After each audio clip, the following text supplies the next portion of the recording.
Hi again, YouTubers. This is a review that was requested for the Makeup Forever Professional Lift Concealer. I have it in the color 1, and I purchased this item in the color number 1 because I wanted to use it as a corrector. And this one here has a pink undertone to it, and if you read the description, it says that as well. So this is the color right here, the pink.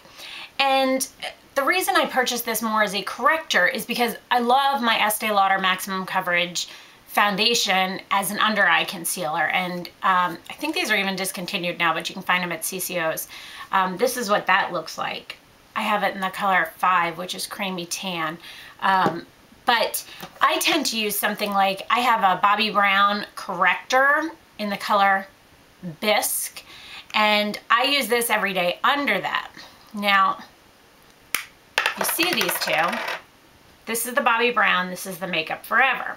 And another item I use is a Trish McEvoy Brightening Eye Stick, and this is what this looks like. Benefit also makes one of these as well. So I've got the Trish McEvoy, the Makeup Forever one, and the Bobbi Brown one. Now, it's kind of hard because the Bobbi Brown is extremely creamy, and it corrects the color very well.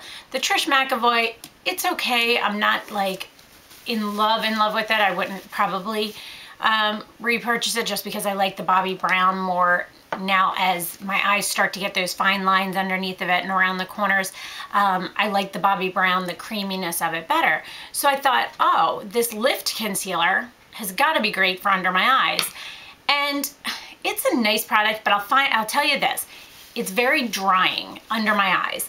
I put an under eye primer on first. I use like the SkinFx by CoverFX, or I use my Clarins Touch Perfect, I think it's called. I use either one of those because they're a more emollient primer. I use them under my eyes in order to help keep the creasing away from under eye just lines. So I like the Trish McEvoy, but I find that after a while it's a little bit too light of a color, and throughout the day I feel like it makes my eyes look, especially in pictures, this is the easiest way to explain it, my eyes look, around my eyes look like I wore sunglasses and the rest of everything looks great. I don't find that happening with the Bobbi Brown, and I thought it wasn't happening with the Makeup Forever. But then I had some pictures taken. I went out to dinner with some friends, and they took a picture, and I was like, oh gosh, I had this on and it was doing the same thing. Now, I was already on the fence about it because it was a little drying under my eyes, and I found throughout the day it got to look a little bit cakey on me. But when I started seeing that that was happening as well, that when they were taking photos, that this part was looking extremely white under my eyes, it made me change my mind on it even more. I was kind of like, oh, I'll use it up, whatever. Like, you know how long it would take me to get through a tube of this just using it under my eyes? So I think this is going to be going back, unfortunately. I've tried it so many different ways and it just isn't working for me. Just to give you an idea too, you can see how the Bobbi Brown here is still very creamy. I can still move it. I can't move this one anymore. It got that dry.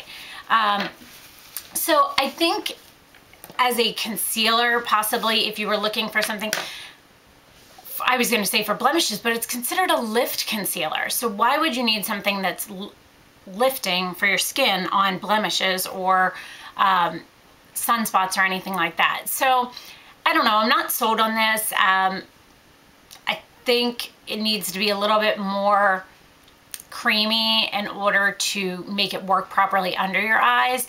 I do not find that it does any lifting whatsoever. It's specifically called a lift concealer, and it's supposed to, keep in mind too, it's supposed to lift the circles, but I believe I had read as well that it was also supposed to be tightening and make your eyes look more lifted.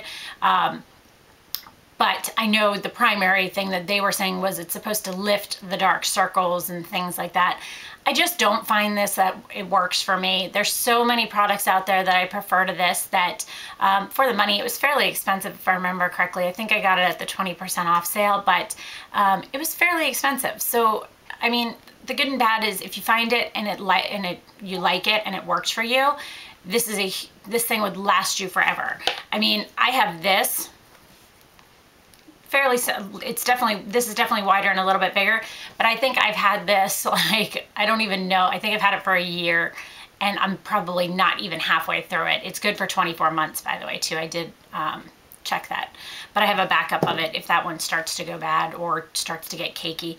This one's been cakey since day one, and this one is also only good for 12 months, by the way. So, and if anybody's ever wondering, this is how you can tell.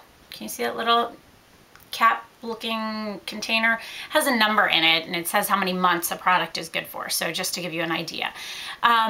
This product just didn't work for me, unfortunately. I really, really wanted to love it. I was so excited for it and I tried it so many different ways and it just didn't work, unfortunately. So I think this is going to be going back to Sephora, hopefully to get something that works a little bit better. So I hope you found this review helpful. If you have any additional questions that you'd like me to answer on this product, please post them below and I'll get back to you as soon as I can. Thanks so much for watching, guys, and have a great day. Bye.